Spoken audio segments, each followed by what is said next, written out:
Hello, everybody. Welcome to and welcome back to my channel, Book Time with Elvis, with me, Mark, and I am joined by a plethora of reprobates. It'd be useful if I could pronounce my words.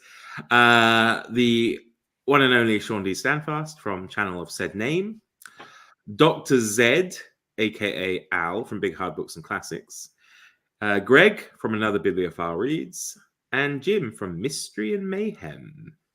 So if you haven't subscribed to any of these wonderful channels, you should definitely do so, though I suspect, of course, by now, if you are joining us for these lives, you probably are already subscribed. We are one member down, sadly.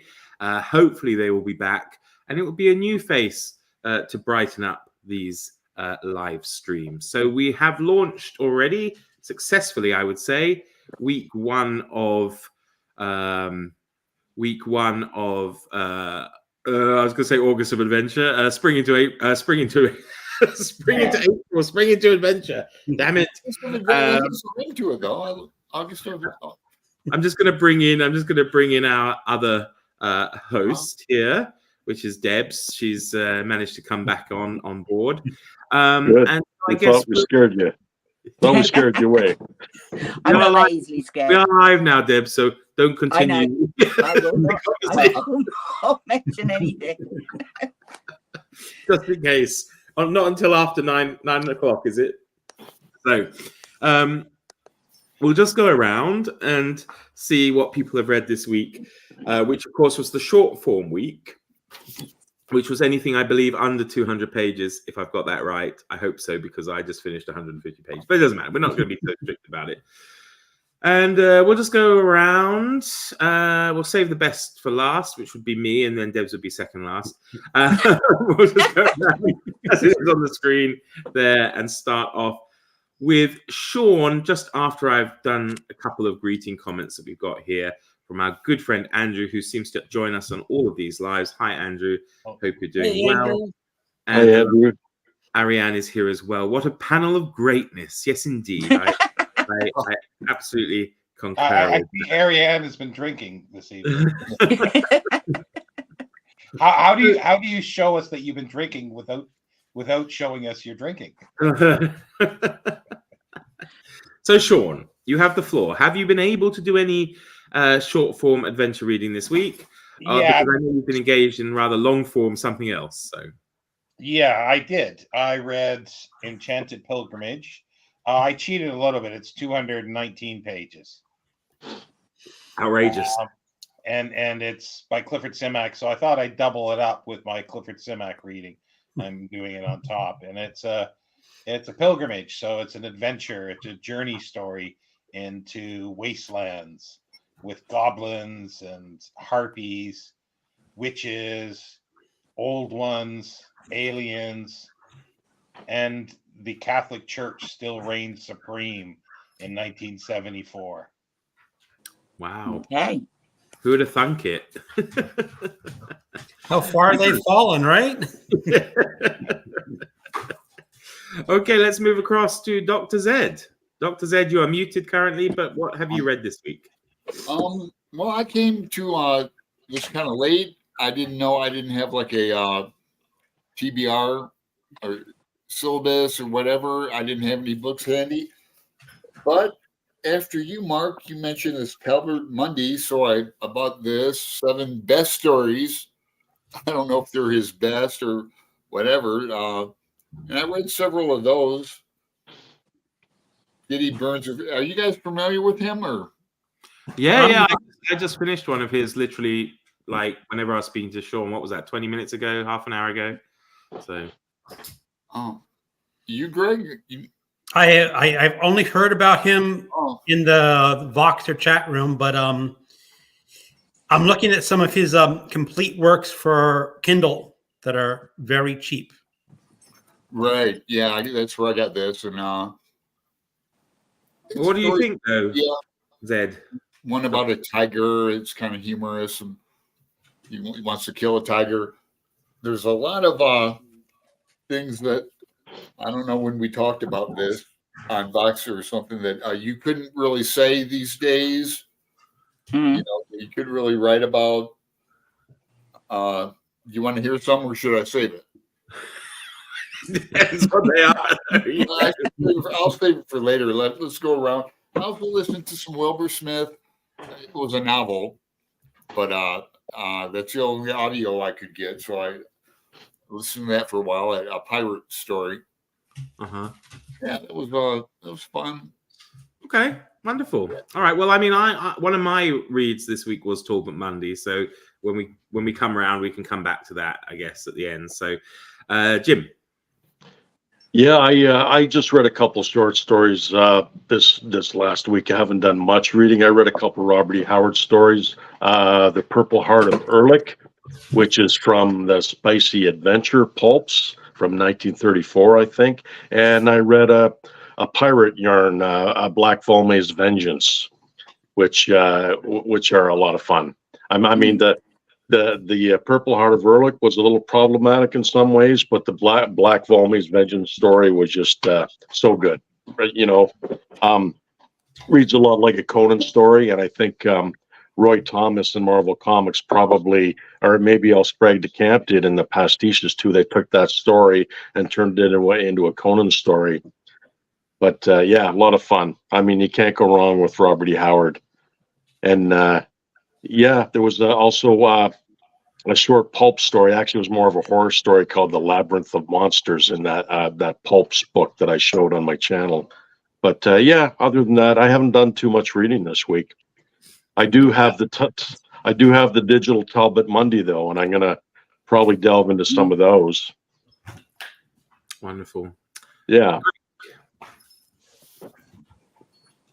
Greg? Yeah. I have been listening to the Big Book of Adventure Stories, edited by Otto Penzler. The only one I've read officially in April. I had read a whole bunch in the week coming up because I was going to be a judge of the BookTube Prize. I didn't want to start a book. So I just read a lot of short stories, but I'll mention some of those. But the one that I read specifically for this event was Lineagen versus the Ants by Carl Stevenson. Originally written 40s, 50s in German. And then I think the author translated it himself into English. And it's the story of a Brazilian planter who is being descended on by a horde of army ants and how he has to defend himself against the ants. And Greg, are they normal ants or are they like normal? They're normal ants that apparently really, when they get large colonies, can be quite destructive. Yeah, I love that story. And I think he exaggerated the size of this colony for the story, but it's just great man versus nature, because he has this whole idea is that if a man uses his brain, he can solve any problem and challenge and overcome it. And of course, he's out there on this plantation in Brazil, and these ants are just devouring everything in sight. So really, it's from this book. Yes, it is.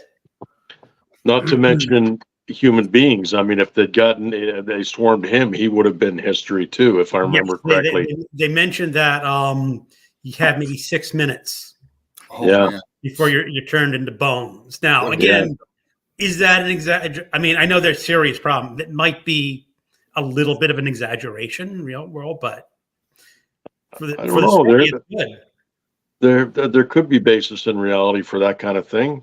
Yep. But certainly ramped up the stakes, you know. It really does. Solve the problem. Because I remember the film with Charlton Heston, and I remember the scene specifically where he slicks himself down with oil and he has to go underwater and stuff, so they don't get on him. I remember watching it as a kid. I never saw that. It was published first off in English in December 1938. Oh, 38. Okay. In Esquire. Originally published as a novella in Germany in 1937. Yeah. So, okay, but it was a perfect example of an adventure story. And then I'm really digging this collection because it really uses a broad scope of what you would consider an adventure story. The one that I read just previously was called the Seed from the Sepulchre by Clark Ashton Smith, which is really a horror story.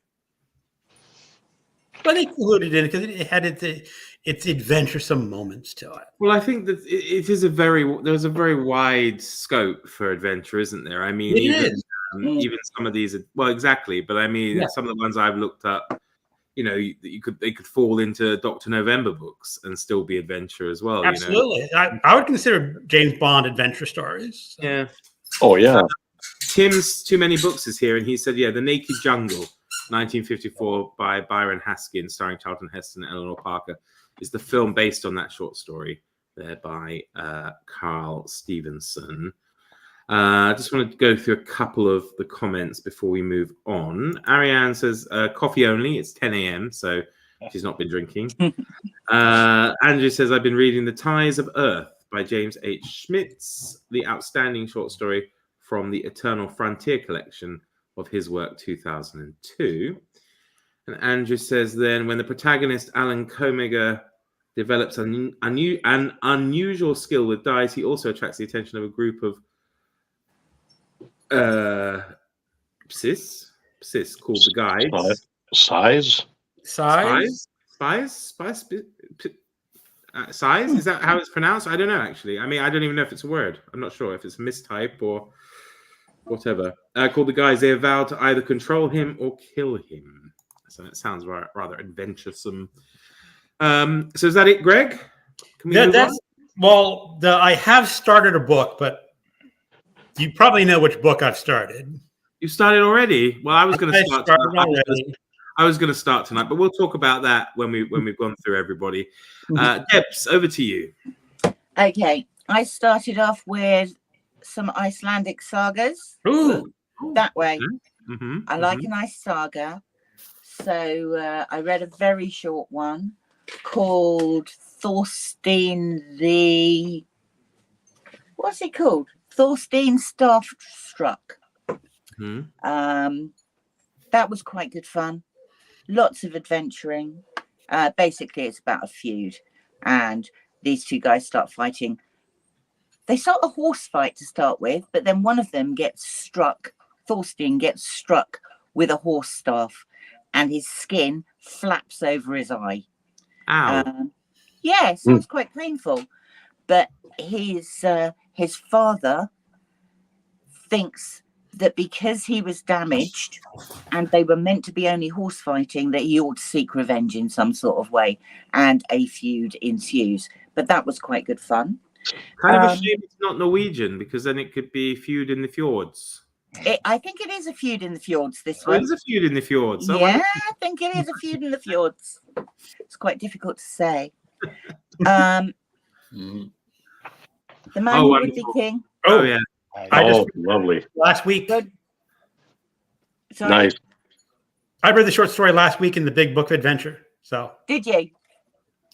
Fabulous. I do like a bit of Rudyard Kipling. Well, I'm actually thinking of watching the film for week 3. Actually, that was going to be my potential alternative medium. So yeah, it's always good. I know what I was trying to figure out what to do, and I know what I'll watch. I'll have to steal Greg's book, though. I'll have to figure out how to get over there and steal the book. I'll get to that later. Okay. Finally, a bit non-fiction. Marco Polo. Hey. So these are the little black classics, Penguin Black classics, that take excerpts of bigger works just as a taster. So this one is called Travel in the Land of Serpents and Pearls, and it's about a couple of different regions of India and what Marco Polo found there. So it was Gujarati and Chola. And he talks about the pearl fishermen, and he talks about huge great serpents in the mountains, and it tied in with Historathon, so I could tick 2 boxes at the same time. I had these series. Sorry. I had this series, Debs. I don't know if you can see it there, which is also and they also did travel and adventure excerpts. And annoyingly, there are 20 of them, and I had all 20, but when my parents moved, I somehow only ended up with 9. So I don't know what happened to the Oh. other. They're quite hard to get hold of, but they're really nice. They have really nice covers and things. But I was just wondering if it was the same one, or what was yours called? I don't know. These are called the Penguin Little Black Classics, and I've got a boxed set of 80 of them. Right. And it's not just adventure stuff. I mean, there's poetry and there's a couple of excerpts of plays. This one is set in India or in China? This one's in India. And what's the first? It's called Travels in the Land of Serpents and Pearls. Yeah. And it is. Oh, he's leaving Ceylon. He's just left Ceylon and gone to the mainland India. Oh, okay, so it is a different excerpt, because this one starts, by the look of it, in Persia, and then heads off through India and into Ceylon. So, yeah. Well, thanks to you, I bought the book, The Complete Works, yesterday on Delphi.com. Of who? Marco Polo. Oh, right, okay. Well, did he write anything more than just the travels? I don't know, actually. So, I don't know either, but I've only got one. I've only got one chapter of his travels, and I want to know more. Super. Okay, let's just go through the comments again. There are a couple there. Apparently, Sis is in telepaths. Okay. Okay, thanks, Andrew. Yeah, I think maybe I've heard it before. I wasn't sure if you just mistyped.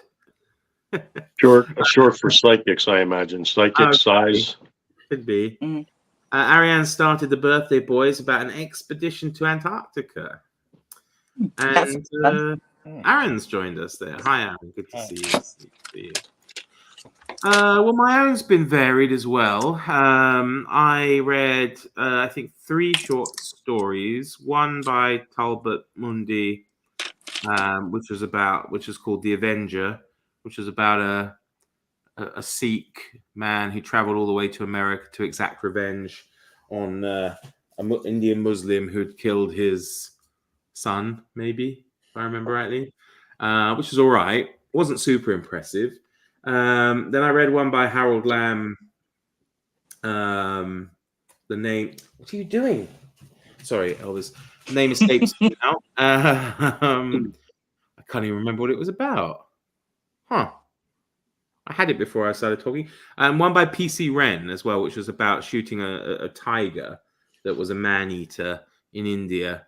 And it was quite good. It had a little twist at the end, which I enjoyed. Maybe the Harold Lamb one will come back to me. I know. Well, see, I read a Harold Lamb about a week or 2 ago called The Mighty Manslayer, about a Cossack with the name Caracas or something like that. No. This I don't remember, because he wrote loads of Cossack books. Yeah, I remember now. It was one set in the Crusader kingdoms. It was just a short story about a Scottish knight who had to guide this woman through the dangerous parts of the Middle East controlled by bandits. And it had turned out that it was, that's right, Tamerlane's hordes were coming, and they demanded a tribute from the town. And unbeknownst to him, the guy who controlled the town had arranged it so that the girl would be given in tribute. But of course, the knight couldn't allow that with his honor and stuff, and it led to like a big sword fight and limbs being cut off and still twitching, holding their weapons. It was good. It was quite good fun, actually. It was good fun. The PC Wren one was, as I say, about a man-eating tiger. That was good. PC Wren, of course, did Beaugest, if anyone's read that. I read a man-eating tiger story, too, by Talbot. It was called The Hermit and the Tiger. Oh, yeah, obviously very popular to have man-eating tigers. And then I read, just before we came on, I did read my first kind of, I guess, novella by Talbot Mundi, which I did have up, and now I've lost it again, which is I still can't remember the name of it, but luckily I have it. Yeah, there we go. It was The Mystery. Oh, it's a bit of a glare. The Mystery of Khufu's Tomb by Talbot Mundy.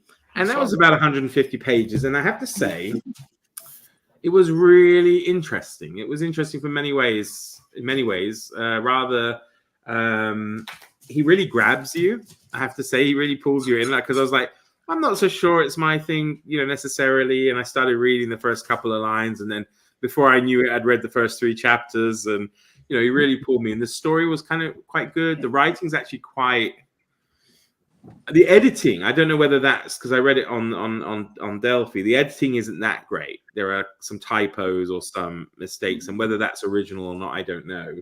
So that's not so good. But the pace and style of writing is quite different from other things. I would say from the 1920s. It's almost, Jim, like it's just on that cusp of maybe the style of the hard-boiled detectives that you like, because he's kind of he's using, I don't know, it seemed quite fresh. And then he's quite bizarre because like the characters in his books are quite racist.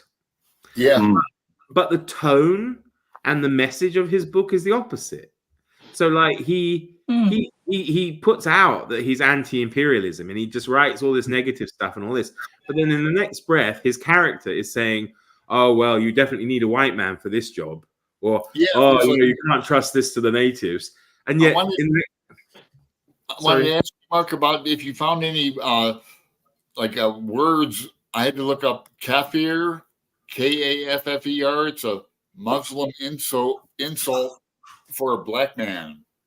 It's not quite true. It's a Muslim insult for a non-Muslim. A non-believer, but then in South Africa they used it as the Americans used the N-word. Yeah, I had to look that up. I had to look up several things, but how about he hadn't seen her mother, but he bet by the time she was 30 she'd be fat. That was kind of. But carry on, Mark. I'm sorry. No, I don't know. I just found him interesting. I'll definitely read more of him for sure. But yes, there are sometimes, instead of a Chinese person, it's a Chinaman. And then the worst part of all is he writes. I shouldn't laugh, really. Apologies to anyone watching, but he writes it like he imagines they speak. Yeah. So of course they're in Egypt. So when the Chinese guy's speaking, it's not a pyramid; it's a pyramid. And instead of correct, it's collect, and all this kind of stuff. So he's trying to, but he doesn't always get it right, which is kind of amusing. But I don't know. I think I feel wrong because, of course, it's not acceptable today. But I do find myself sometimes maybe chuckling in disbelief that people could write such a thing. So I'm like, oh, really? But it's good. It's good, and I think you'll come across Dr. Zed. You'll probably come across words like. Kaffer and this kind of thing you'll come across in the group read. I think it pops up in Haggard quite a bit. I was just about to say I think I remember seeing the word in She last night. Yeah. I also look up, you British guys would know it. Well, most people who knows it. Subaltern, I didn't know. Subaltern. It's like it's a second lieutenant. Yeah, I looked that up though. And the last book I read, which was actually the first book I read, and it was my Patreon book club pick as well, which was lucky. So I was able to kill 2 birds with one stone, which I really enjoyed. And I think maybe Jim, you especially might enjoy it, was The Tragedy of the Korosko by Arthur Conan Doyle. I've got it behind me here, yeah. It was really, really good fun. When I read the back of it, I was like, I don't know. It sounds like maybe, it's they make out that it's got like a really important message to it, I suppose. And I was like, not sure. How long is it? It's nothing. It's short. 145 pages. All right. Doyle surprises me a lot because the non-Sherlock Holmes stories that he wrote were really good, and people don't talk about them at all. but he did horror stories and adventure stories and the tragedy of the Carrasco or whatever it's called. And yeah, he was really good at that kind of stuff. Yeah, Oxford. And that's what he wanted to be known for, was this historic stuff. But the White Company, is that the one he really liked? The White Company. Oxford has put out a really nice collection of his gothic sort of horror stories.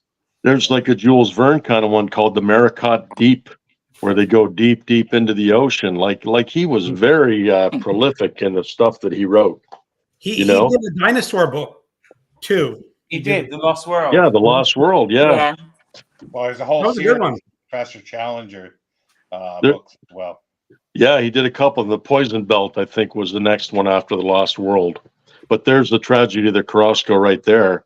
Just you see how it's very short, Greg. Mm-hmm. There's not much to it. I have a nice little copy with French flaps to it. I have the complete works of Doyle on Delphi on my Kindle. Nice. Yeah, I think you'll be pleasantly surprised. Yeah, I got them all from Alma. So there was the Carrasco here. Then there was a collection called Tales of Twilight and the Unseen, and then Tales of Long Ago by Conan Doyle.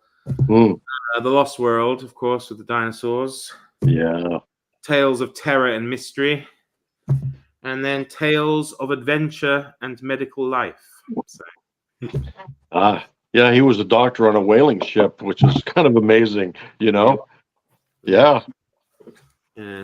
No, he's interesting, and that book was it was kind of what you want in an adventure story of that time, you know, because it's about anyone's interested, about a group of Europeans on holiday in Egypt, and they take this cruise and they go off to visit this temple, which is a bit further out, and of course they get taken hostage by like the whirling dervishes / Mad Mahdi kind of fundamentalists. And at first they managed to hide the women that are with the group, but then the guide, in fear for his life, betrays their position, much to the disgust of the English gentleman present. But it's just this funny things like the colonel who's with them. He ends up shooting somebody in the head, and after he does it, he just turns around to him. He says, "I'm most terribly sorry to have done such a thing in your company, ladies." It's almost got that Melchett thing in it, where he's like, "Damn it, Blackadder! I should have you shot for being rude to a lady." Exactly like that, you know. They're so fragile, bless them, and they're going to swoon any opportunity. Good fun.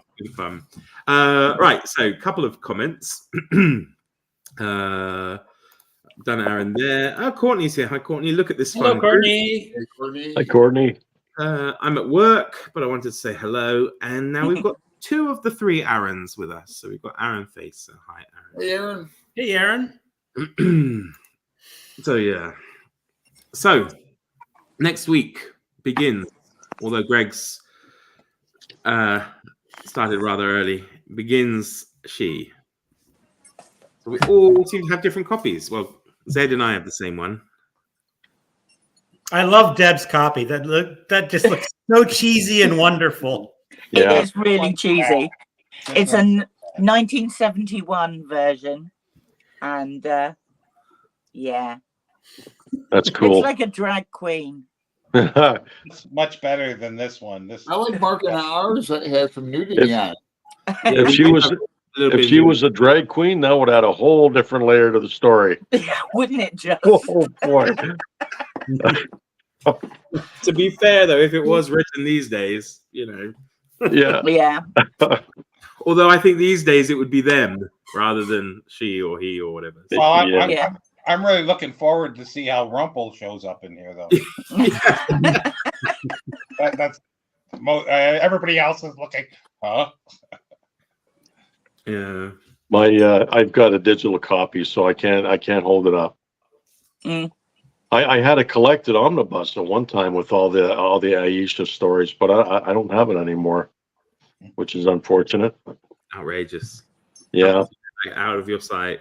Yes, I go through these. What's that? Mine is not a Greg? collection. This is just on Kindle Unlimited, so Yeah, free download. But I might get the collected works because it's going pretty good. Now there's one thing. It's maybe not a huge spoiler, but is there a chapter in everyone's books that has lots of Greek? Really? I remember that in one I read years ago. Maybe there was something in it. Because It's more than just a passage. Yeah. Yeah. It's a Greek tablet, yeah. And then it's transcribed. Mine's got pots. Oh, you got the pots. Yes. Yeah. Yeah, it's Cool. everything. It's got other languages too, because he's Arabic. deciphering. There's Latin as well. Mm-hmm. Yeah. And I just thought that was a really unusual thing to have such an extended period. Well, we're getting ahead of ourselves, but I just thought it was curious. Right. The thing that makes me laugh in mine. Oh, you've got pots too. Yeah. Mine's got the capital letters, and then it's got the cursive script on that side. And at the bottom of the capital letters, it says, "For general convenience in reading, I've accurately transcribed this inscription, not into English, but into cursive Greek." Which is no more comprehensible to me than the capital letters. that was the thing, though. That was the arrogance of Victorian literature, is they would just have whole passages of French language or Greek or Latin, and just assume that people would have been educated enough to read that. But that was the thing back in those books. They just want to show off, really, don't they? Yeah. And most people took Greek if they were educated in England. Absolutely, they took Greek and Latin. Yeah. I once had a copy of Harry Potter in ancient Greek.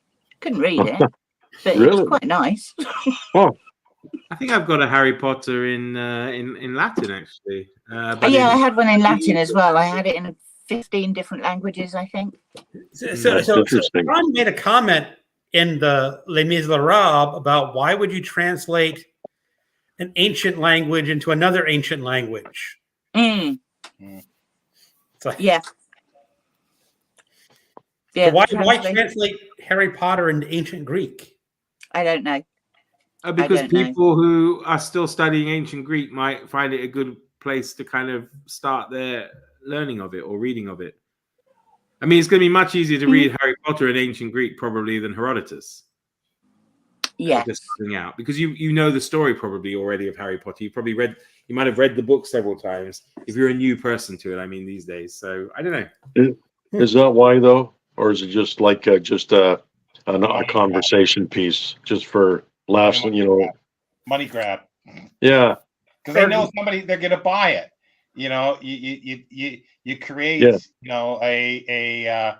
a squirrel version, a chipmunk version of Harry Potter, and it'll sell. Yeah, just for the collector mentality. Oh, I've got to complete my Harry Potter collection. I have to get it in Greek, even though they can't. Oh, he's good. Oh, he's back. Oh, I'm back. Was that me? Sorry, guys. It's like teleporting from one side to the other. Musical chairs. Oh, look at you, Debs. You're now a rose between two thorns. Hardly.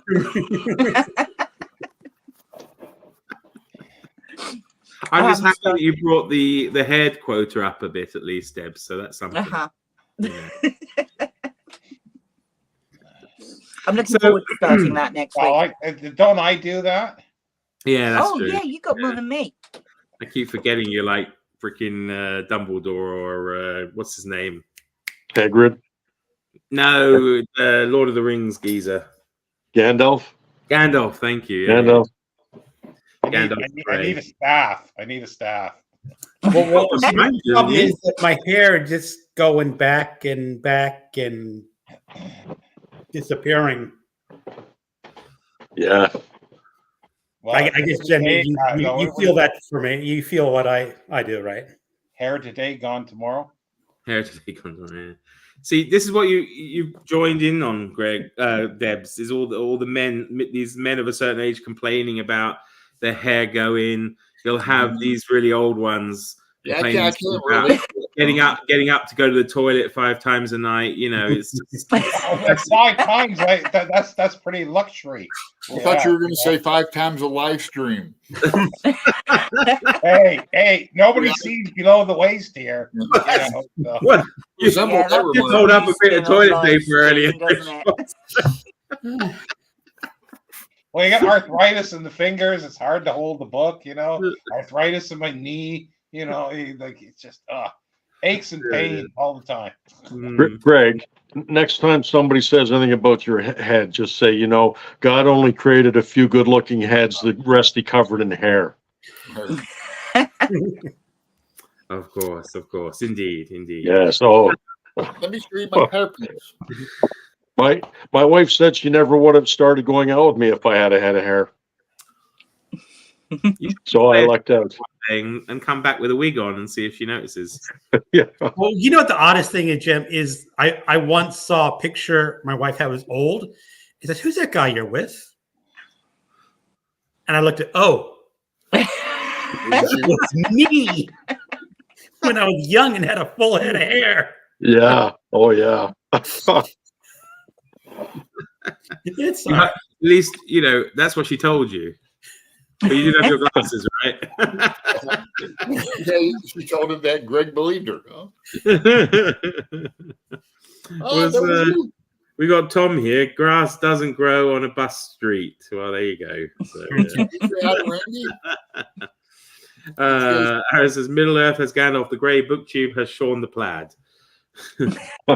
Andrew's got the omnibus paperback of the first 2 novels and the 4th book, Wisdom's Daughter, on order. Randy's here. Hi, everyone. Hey, Randy. There we go. Andrew says, I've got the first 3 she novels on Kindle. I'll be reading that first one for next week's challenge.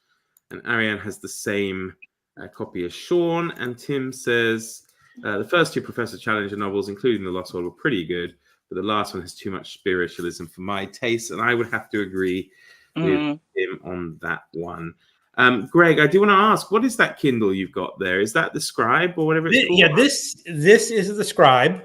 So this is the premium shape. No, I thought it would be longer. It looks like square more than. Well, it has right here an extra border on this side, so you can hold it like that. Okay. And I said I have also the Kindle Paperwhite, because this is a little more expensive than it needs to be. So I don't take it like on travel with me, or when I'm going to like getting my oil changed on my car. I don't bring this. I bring my Paperwhite, which is much smaller and much more portable. But I like it because you can get so much more text on the page. And as I get older, I like my text a little larger. So you can get you can basically get it to match the printed page exactly on the Kindle screen. Where on the Paperwhite, you're basically getting maybe half or a third on that screen. Sorry, you sent me off a bit there, Greg. You said, as I get older, I was thinking, as I get older, start losing my hair. Well, I really like it. I mean, if you can afford it, I recommend it. But if you're looking at a budget and looking at your finances, just stick with the Paperwhite or a smaller one. Because they're pretty. I mean, I've got the standard one, and I have to say I'm pretty happy with it. I mean, do you actually take notes on it, Greg? Do you really use it? Sometimes I force myself to take notes because I have it and I feel like I should. But I don't write any kind of note that's meaningful to anyone, even including me. I know you see there are some quite serious annotators of books out there. I know Alan may be one of them who really likes to annotate their books, and it'd be very good for that because it's like here. We'll just show you a quick example. All right. So let's say this sentence actually was meaningful. And at the end of the sentence, you just click there. Oh, hold on. Click on the sentence that you want. And it brings up this page where you can write. Yeah, it's real convenient. It is. And it's actually very good at reproducing your handwriting. So good, in fact, that my handwriting is basically illegible. So what you get on the Kindle screen is illegible writing. Now, the one thing that's curious is they have a font that they call calligraphy that makes it look like you're writing in calligraphy, and it actually improves my handwriting. Oh, It's because the system is interpreting what you write to make it look like calligraphy, which sort of cleans up all my errors. Wow. Does anybody remember the Kindle Fire? yeah, I've got one of those back there somewhere. Yeah. That's what I'm working with. Yeah. Well, that's neat that you can use a stylus to do that with, because like all the other ones, like even my tablet here, you have to, the little on-screen keyboards that my finger hits 3 letters at a time usually. Well, you can switch if you prefer it and use the same thing, type it out.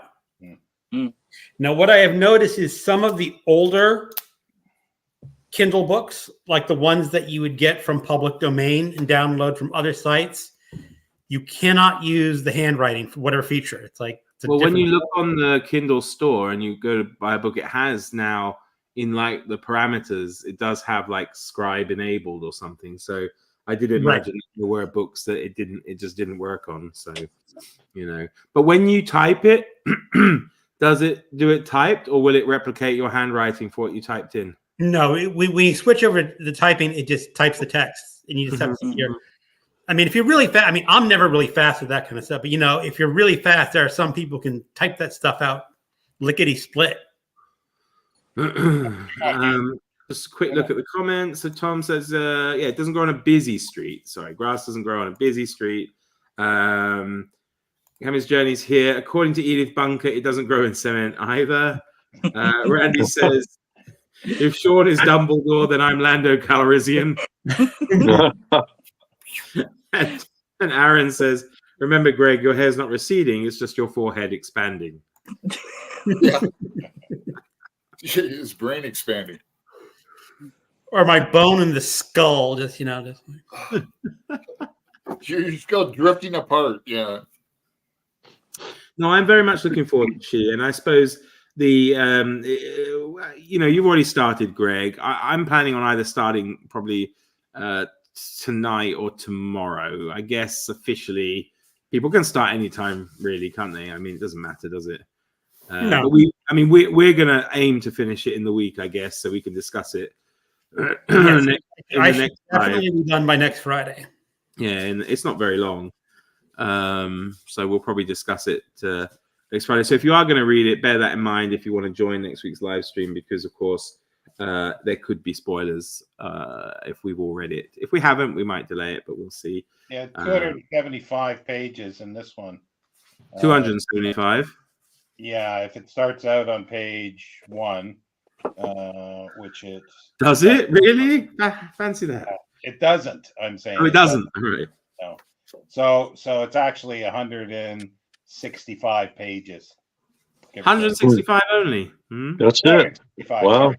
260. Oh, even still, yeah. 265. Yeah. Yeah. No, I think it will be great fun. I've read it years ago, but I've never read. I read it years ago. It's been so long, but I read the Quatermain books probably not that long ago. I mean, we did King Solomon's Mines 2 years ago, didn't we, Sean? So, yeah. Well, the Delphi, I've got that too, but I do have trouble reading from those. But it's like Mark and I, we talked about reading everything by Haggard, but what is it, like 18,000 or is it 20-some thousand pages or something like that of his works? on Delphi. I think it was 75,000. Or was it? Yeah, or is it that? Yeah, some huge amount. Yeah. Yeah, it's a lot. It's a lot. But I mean, yeah, he did write a lot. I mean, the Alan Quatermain series, I think, is maybe 15 books, I think, something like that. Oh, wow. I didn't know it was that big. No, No. me neither. Maybe if you include, because he did some short stories as well. And I think he did about 80 novels, something like that. Anybody read the Alan Moore series, The League of Extraordinary Gentlemen? Oh yeah. I don't know if, yeah. It's got Alan Quatermain is featured as one of the main characters in that series. Really good. I won't mention the movie because the movie was atrocious. Well, yeah, and that's unfortunate. It was like Sean Connery's last movie too. That soured him on movies after making that one. Well, the thing was that in Alan Moore's, Alan Quatermain was like he was a massive, he was so, he was almost dead, and then you got him in the movie doing all this other stuff. Yeah. Sorry, I've got to bend down, and because my tablet's going to go out of power soon. Uh-oh. I got to plug it in. Well, yeah, I mean, if you guys want to read something, I don't know if you're into comics or graphic novels, but take a look for the League of Extraordinary Gentlemen. Very literary. It uses all literary characters from just, it runs the gamut, and they're all kind of featured in there. It's very, very cool series to read. I might There's try quite it. I just finished his From Hell graphic novel. Yeah, that's right. I saw that. You were reading that. Yeah. It's very, he has a lot of depth that goes in to a lot of his writing. Yeah, because I'm not a huge comic book fan, but I do like Alan Moore's, at least that kind of stuff of his. And because like I always say that you can't, it's almost impossible to do depth, I think, in comic books because of the pictures, unless you got a lot of text.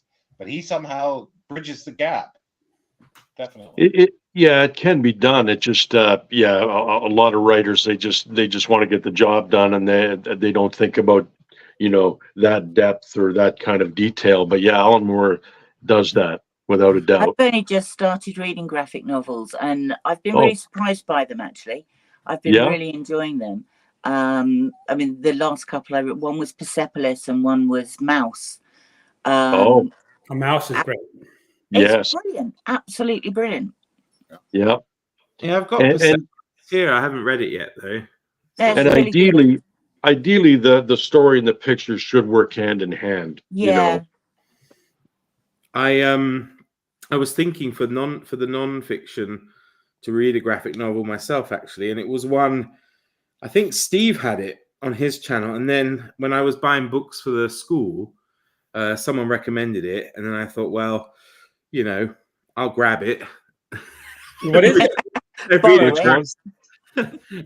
This one. Moonbound? Oh, okay. I've not heard of that. It's about the Apollo 11 mission, and I mean, Steve said it was amazing. I don't know what that really means, though. But I thought, well, it sounded interesting. When someone also suggested it as something the kids might enjoy. Who's the writer and artist, Mark? Well, it's kind of interesting because it works off these like color. You can see they're like different colors. I don't know, different moods or whatever. The art, the author and illustrator is the same. Jonathan Fettervorm. He's author and illustrator of Trinity, a graphic history of the first atomic bomb. Well, that might be interesting. Yeah. That's what they based Oppenheimer on, wasn't it? Is it? Maybe not. Maybe not. Oppenheimer was based on the biography American Prometheus. Oh, that's right. And he did Battle Lines, a graphic history of the Civil War. His work has appeared in New York Times, Guernica, and Slate. Lives with his wife and son in Montana, slowly coming to terms with the fact he'll probably never be an astronaut. And I can see Jim and Greg. He's a member of your fraternity as well, so probably a good guy. Represent there, brother. There Well, you go. Mark, the Moonbound is available from my library, Yeah. so I might do that with you. It's very comprehensive as well because like it starts off with like Apollo 11 and then it seems to go back to like the whole history of the science and everything behind it. Well, graphic novels have been getting so much respect lately, and you watch a lot of movies, and a lot of them are based on graphic novels because it is such a visual medium. There's whole bits here on like Kepler and stuff and whatever. Wow. It did seem excellent, and I thought the kids will love it. Yeah. It looks really good.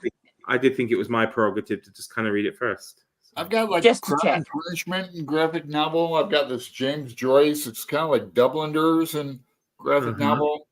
Oh, right. Yeah, I Very like cool. it too. I bought another one actually, but I bought one for school and one for me. But it's a history one. I'm saving for later. I think I've shown it before, but I don't know if anyone's watching Shogun at the moment on telly, but Not yet. I would get a history of Japan in manga. So it's a Oh history wow, of that looks fun. Japan. That's cool. Yeah. You saying that they've redone Shogun? Yeah. Yeah, it's pretty good. That Oh, no. was my first impression too, Sean. Yeah, Like why improve on perfection, honestly? But well, I think they've done it, to be honest. I have to well, say. I hear bad things about the main guy, and I'm sorry, he can't compete. But I don't know. Remains to be seen. I haven't Yeah, but seen he's any in it. episodes. He's in it much less than Chamberlain was in the other one. This one's it's kind of more Japanese focused. I mean, there's probably 85% or more, maybe 90% of the show's in Japanese. It's told from his point of view, basically. Well, I mean, the book. It's been a long time since I read the book, but Blackthorn is the main character. He's the main focus. Yeah. Blackthorn. Was it Blackthorn? Was the name? Blackthorn, John Blackthorn. Yeah, Yeah. but he I'm just, enjoying it. to And me, he just doesn't have the gravitas of Richard Chamberlain. And who knew that? Because initially it was supposed to go to Sean Connery, that part, and then Richard Chamberlain got it, and he just did an amazing job. Oh, he was just brilliant. That first, Oh, he really was. really, Who's the new Really. guy? really good probably I series. don't know who it is, but who? who's the new guy? Cosmo Jarvis. Okay. He's an Anglo-American. Okay. He's He's British. His dad's English, I think. His mother's Armenian. He was born in America, but he grew up in England, in the West Country.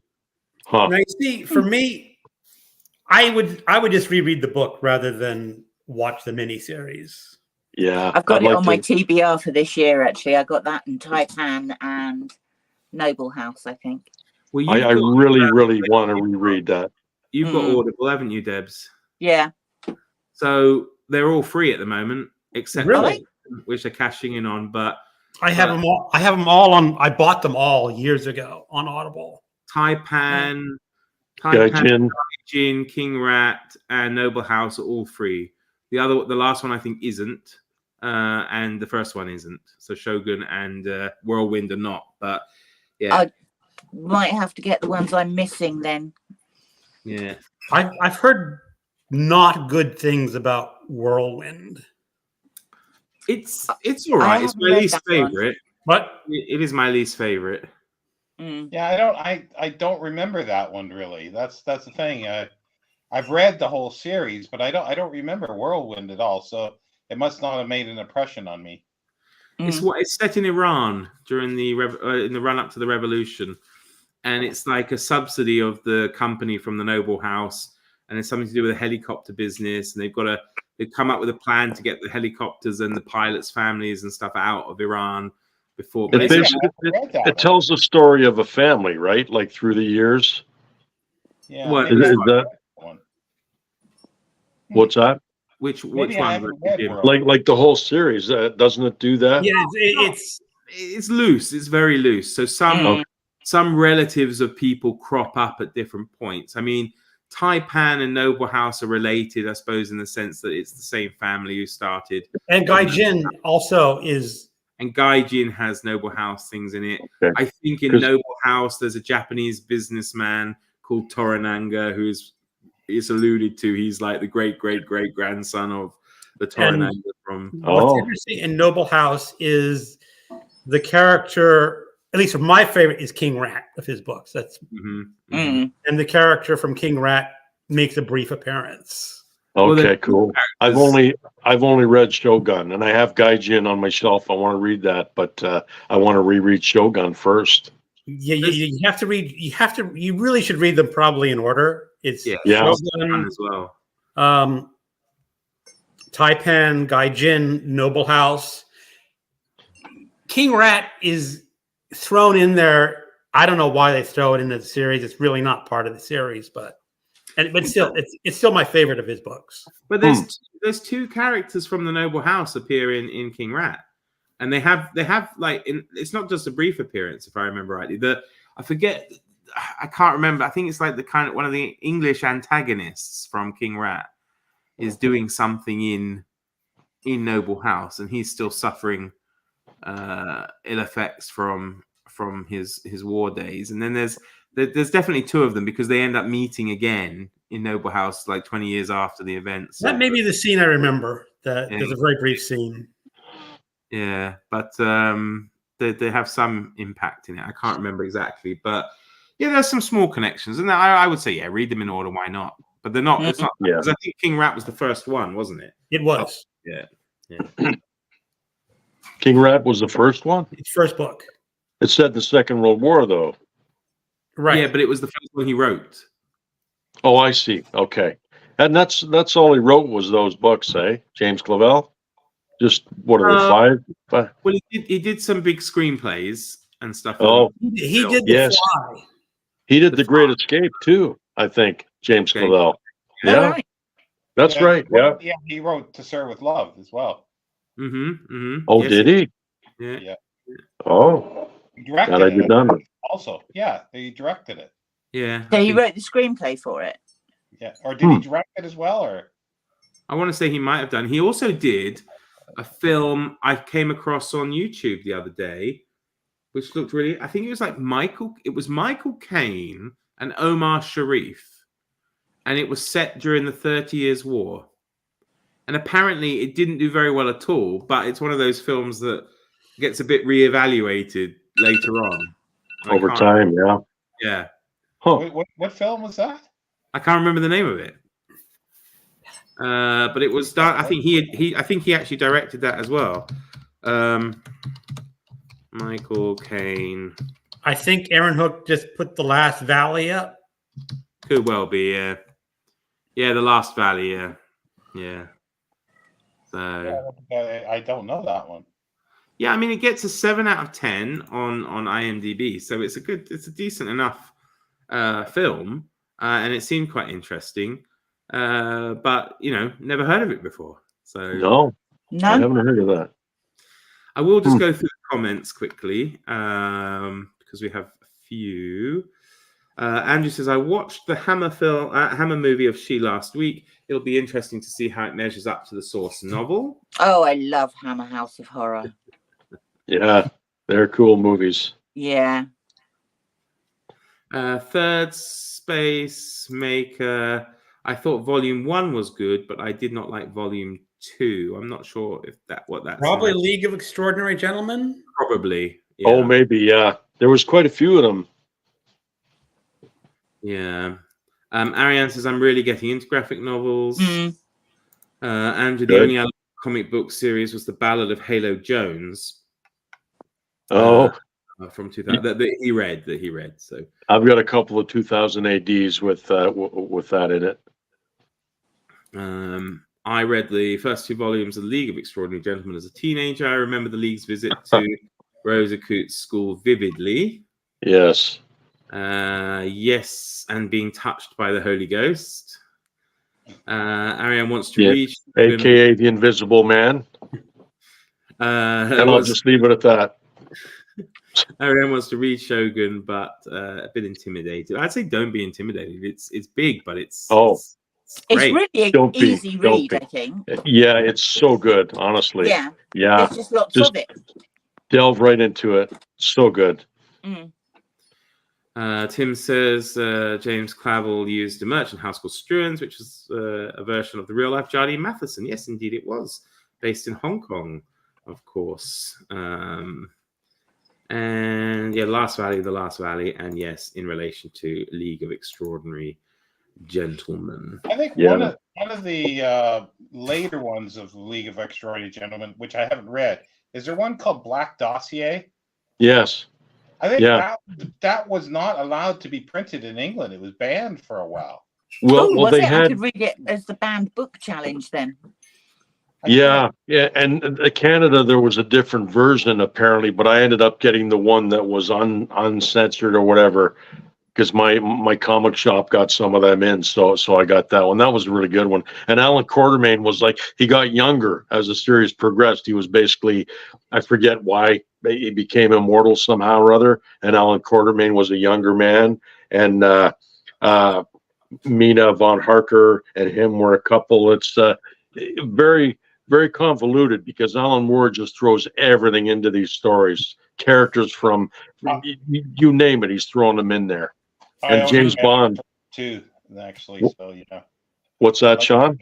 I only read the first two, so okay. I'd like to get the rest, but yeah, and there was some other stories off to the side too that weren't part of the main continuity, and I've got them in the other room. There's like 3 or 4 hardcover volumes that dealt with Captain Nemo, and oh god, I'd have to look. My memory's awful, but yeah, I mean, if you want to start collecting that, there's quite a few to get, and it's worth it.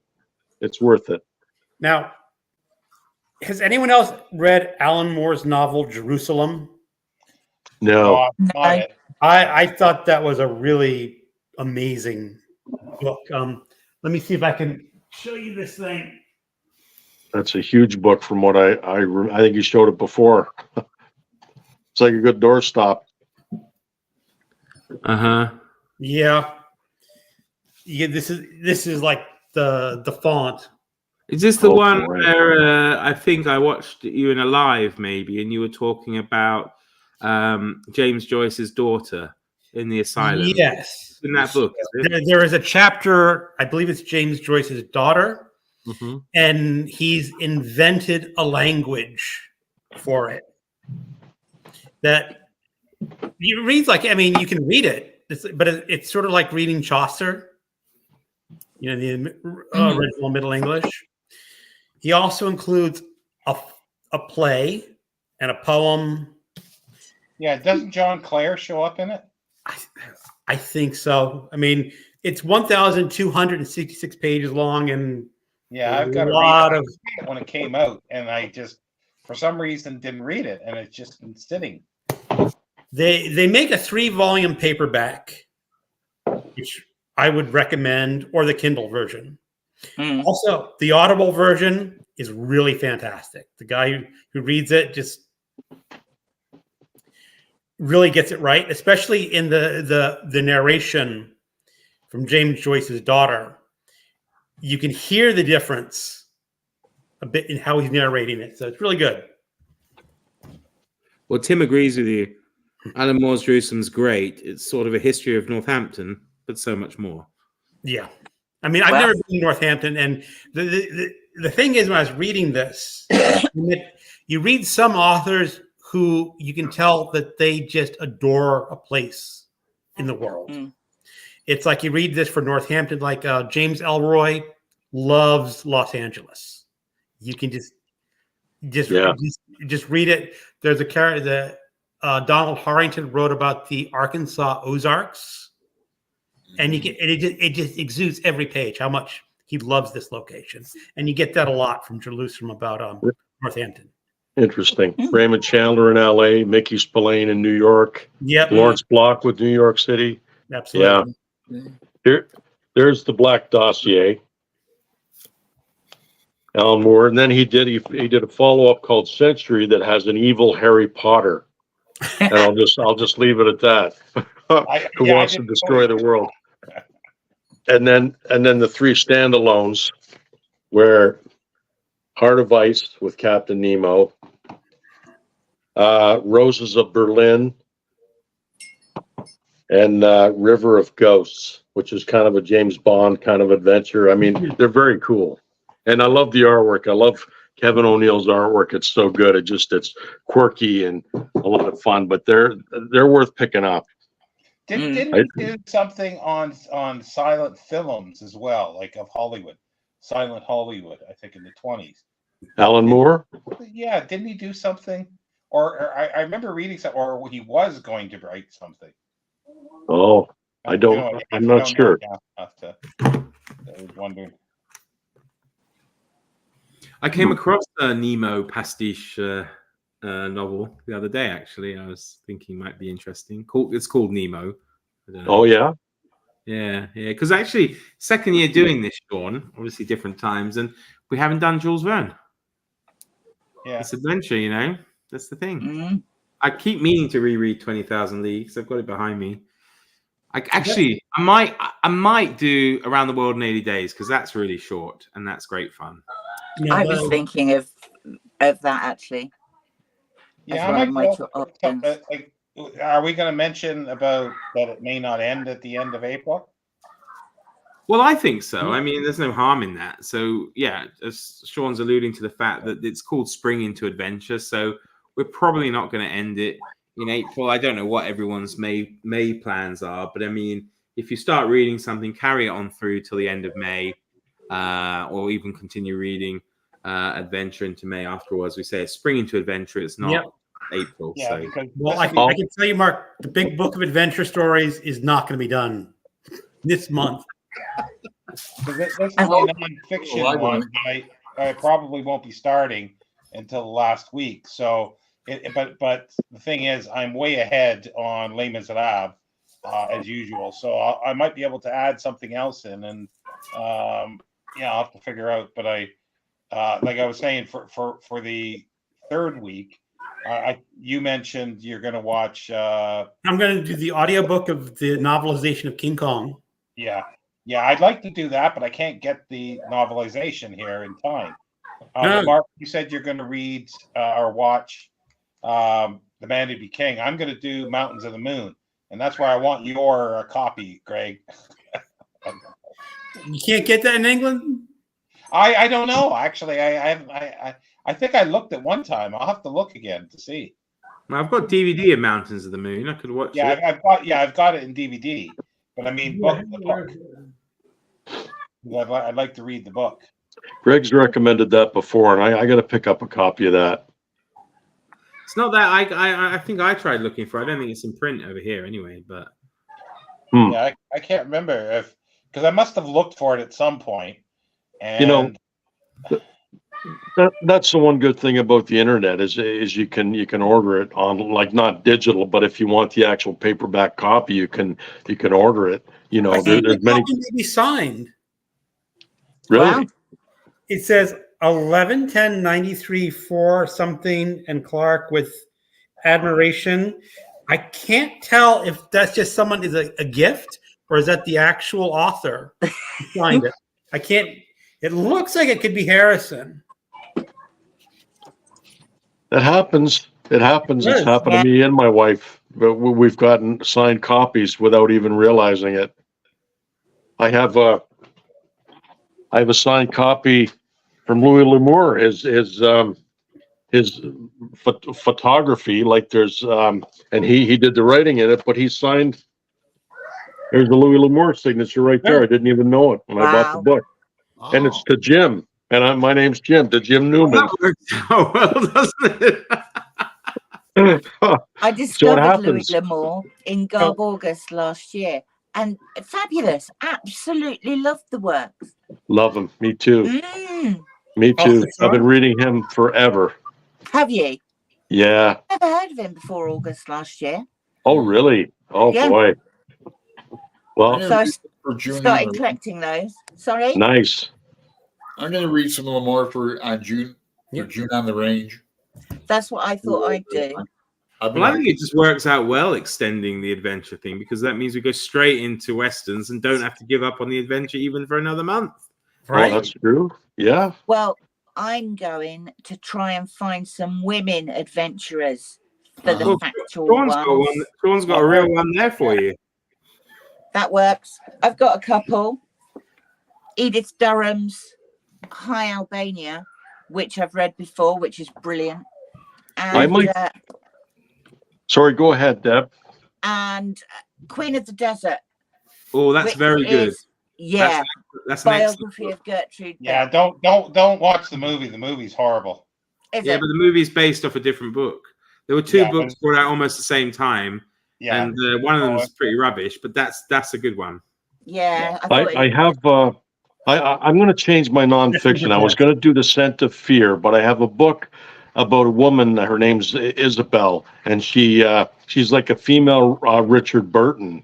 And I might do her, and like a real life woman who dressed as a man and went to the Middle East and had all kinds of adventures and stuff. So I might read that. That's fascinating. Greg, what were you holding up there? West with the Night by Beryl Markham. She was an early aviator. Yeah. That sounds good as well. It is. When this book was published, it was wildly popular.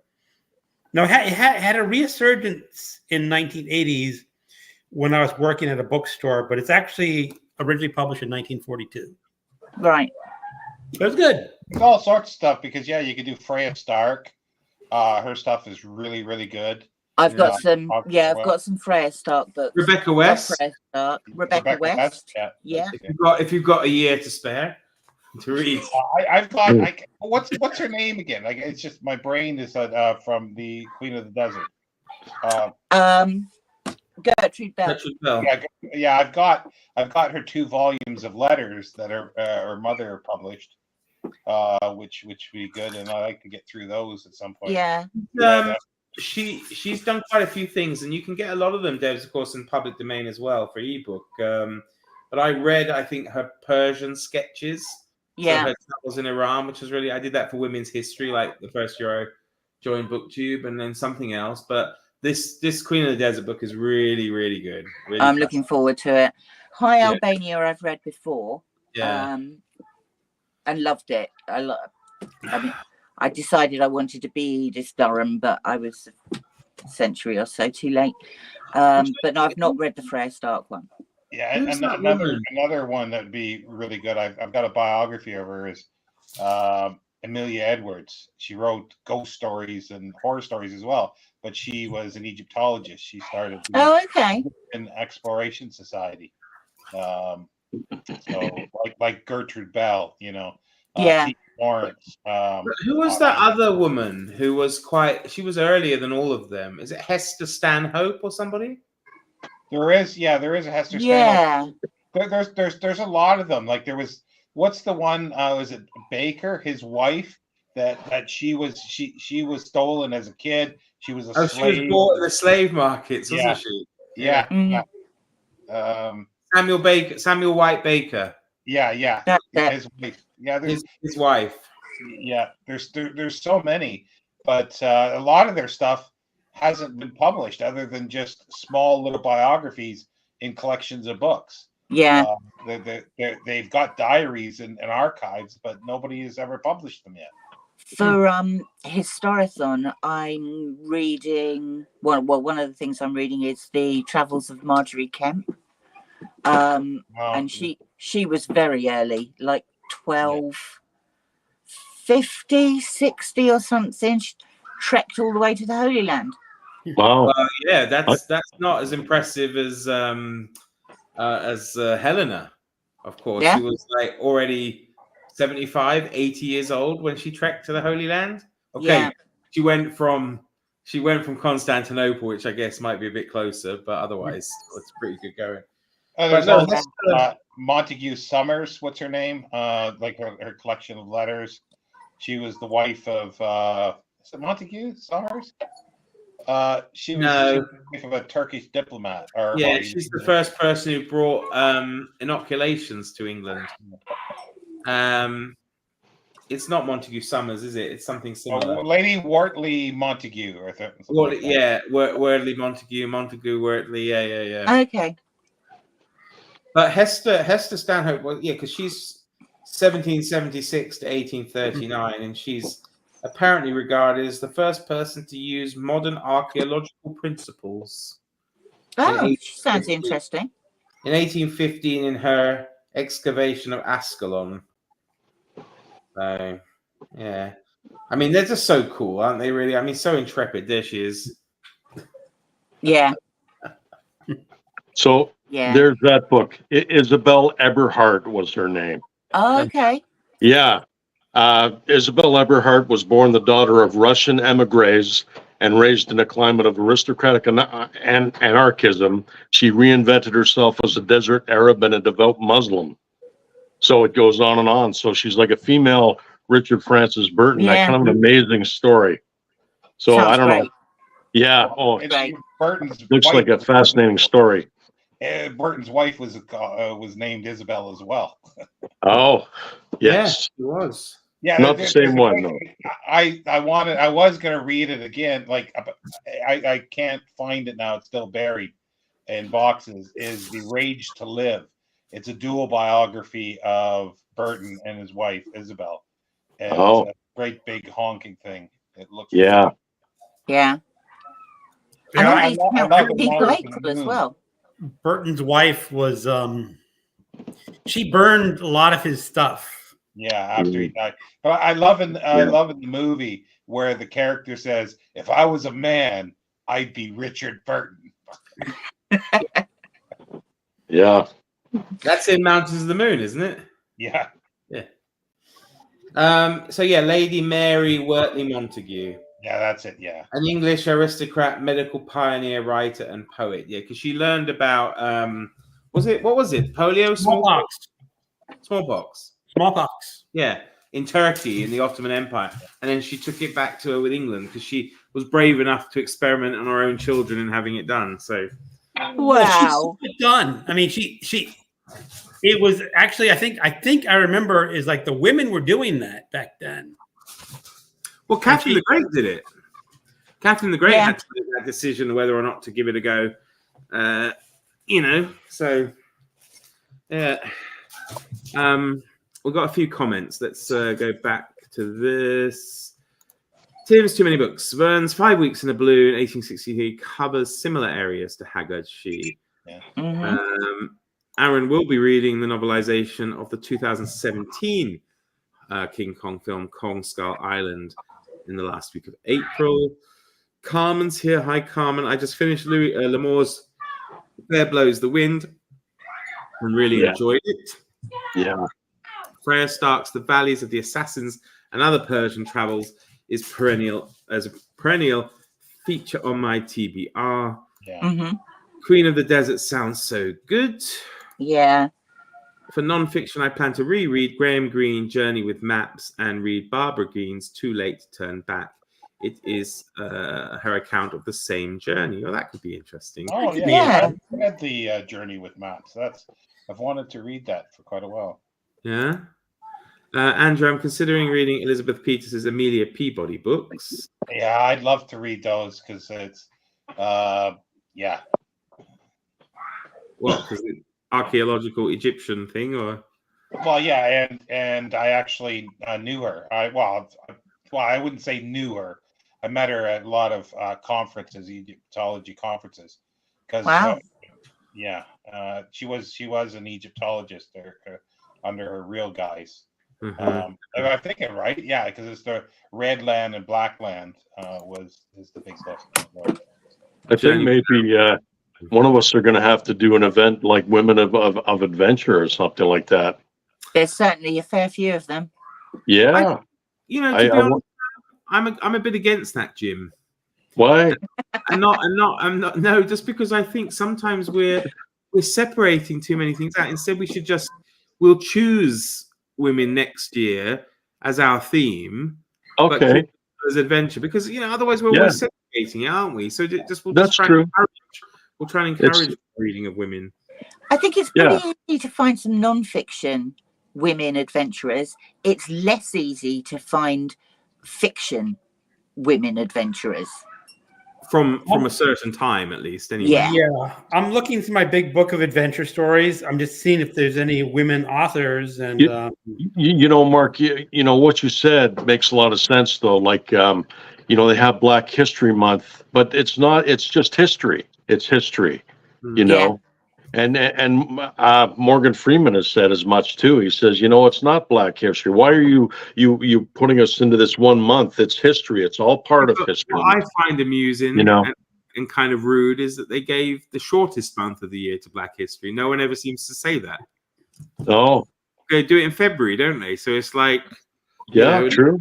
little bit of a thing. But you're absolutely right. I'm just checking through the. I don't see any women in the big book of adventures. Yeah, quite Huh. right. No, it doesn't look like. But the thing is, if there's a lot of there is stuff in one. There is one.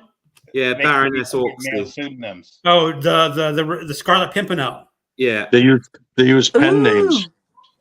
Yeah, a lot of women wrote back in the day, and they used pen names, right? Yeah, they did. Right. Yeah, they Yeah, did. I mean, Like all the George Eliot. Brontes wrote as men, didn't they, initially when they were first published? that's right. Yeah, which was a shame. Yeah. Yeah. yeah. Only seems to be Baroness Orksey, I think. So, The old man in the corner. sorry. The old man in the corner. She wrote the old man in the corner series. And Scarlet Pimpernel. the Scarlet Pimpernel. Best known I for thought you were it. talking about me because I'm sitting in the corner. We're all old men. We're all sitting in the corners, except for Deb. Yeah, I'm in the corner. I'm You're in actually the not, corner. but I I'm am the definitely in the youngest. So, corner. you know. Greg's not in the Yeah. corner. So Ariane says The Nomad, Diaries of Isabel Eberhardt might be a good one to read. Yeah. And Angie says, I'll be reading Agatha Christie's Malowan's archaeological memoir, Come Tell Me How You Live. That is meant to be really good. I haven't read it Wow. myself, but it's meant to be brilliant. I'd never heard of that one. Really? Quite interesting. Tell you. Her husband was an archaeologist, That's and that's she went on a huge number of digs with him. And this apparently is about her archaeological career, which was her second love. Wow. Yeah, because he excavated at Ur in Yes, he did. Iraq. Yeah, Yeah. and her book, I always get it wrong. It's set in ancient Egypt. It's basically it's set sort of in Deir al Medina, and it's about a murder it's really good. And I always forget the name. I always want to say I Death in think the I have that one. Death on the Nile. House, though. Death on the Nile. No. No? It's set in ancient Egypt, though, and it's Oh. I don't really think I've good read that one. because she was Death married to comes at the Madeline. end. That's it. Yeah, death comes at the end.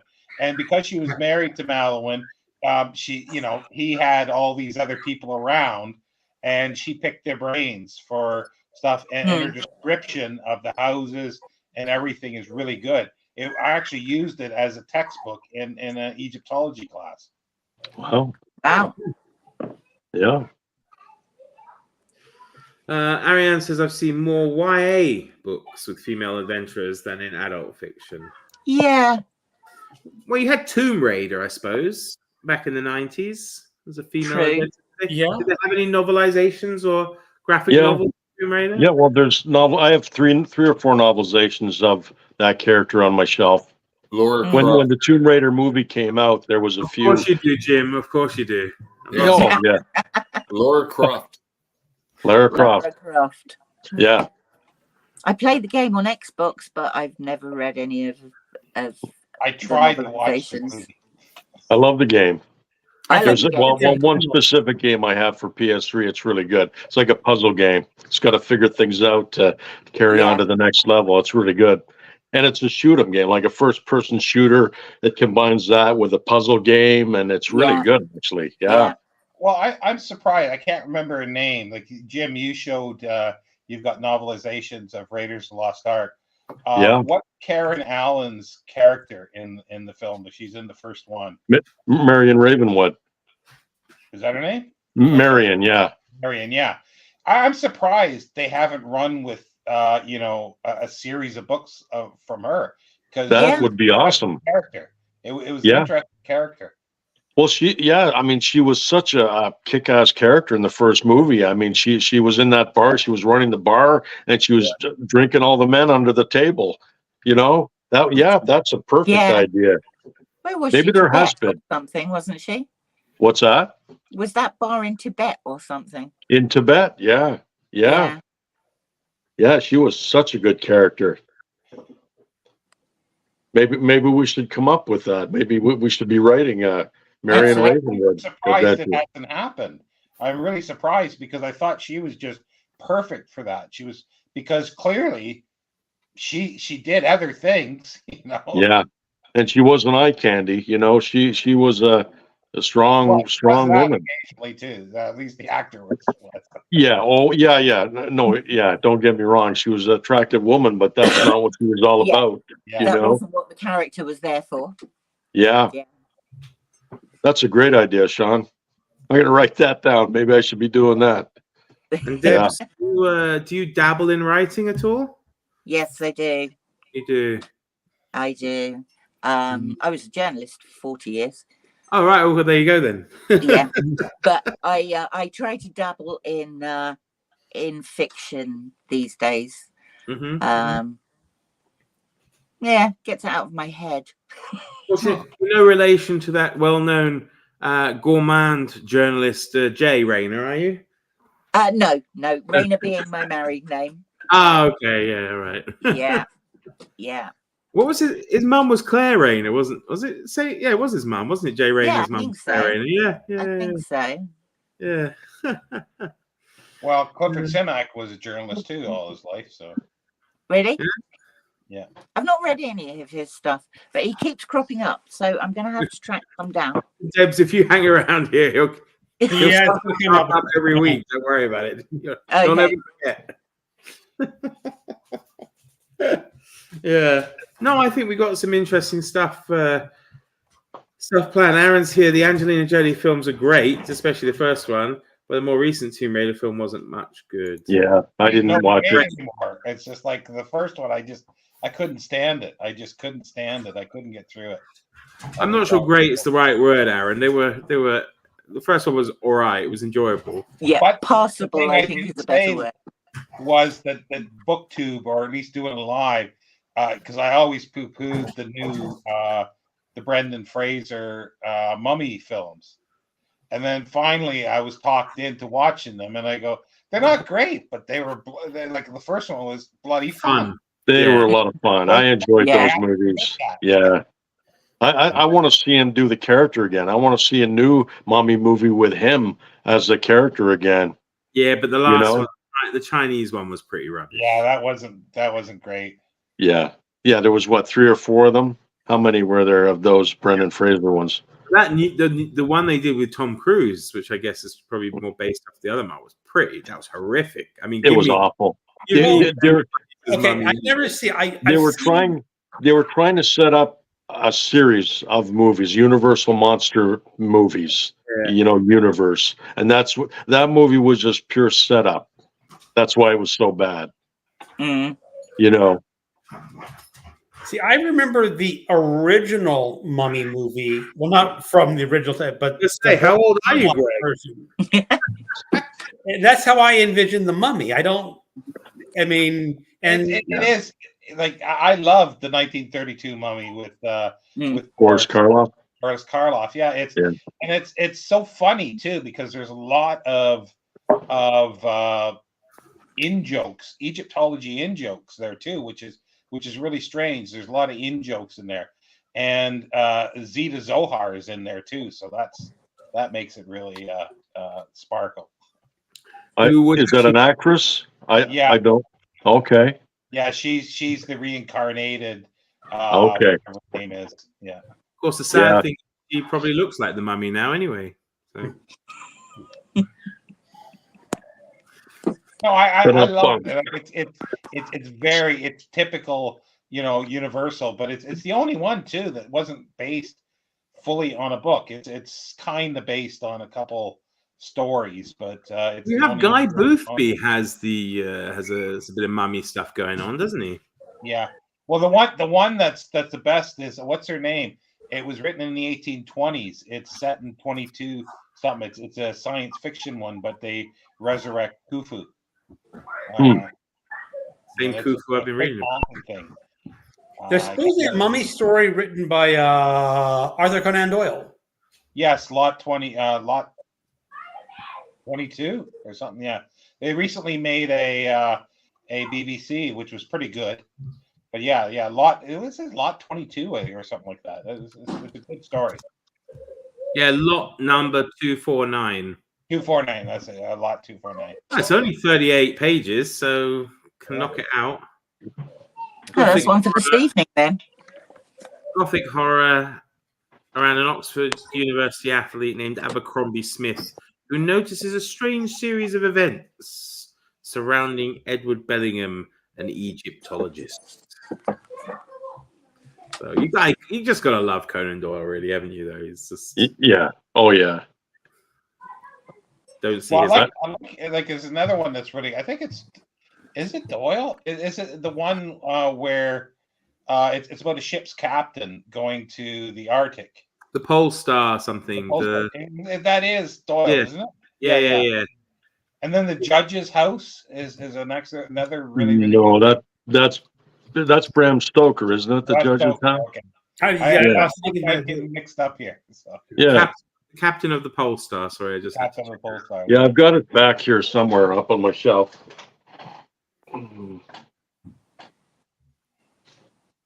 But yeah, we've not looked at Verne. We've not looked at Mark Twain.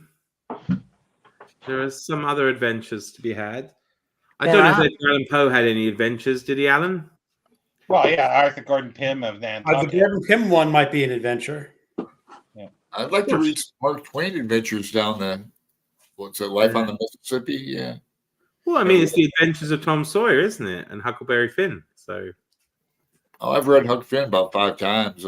Well, he traveled the American West with his brother too, right? And he journaled it in Roughing It.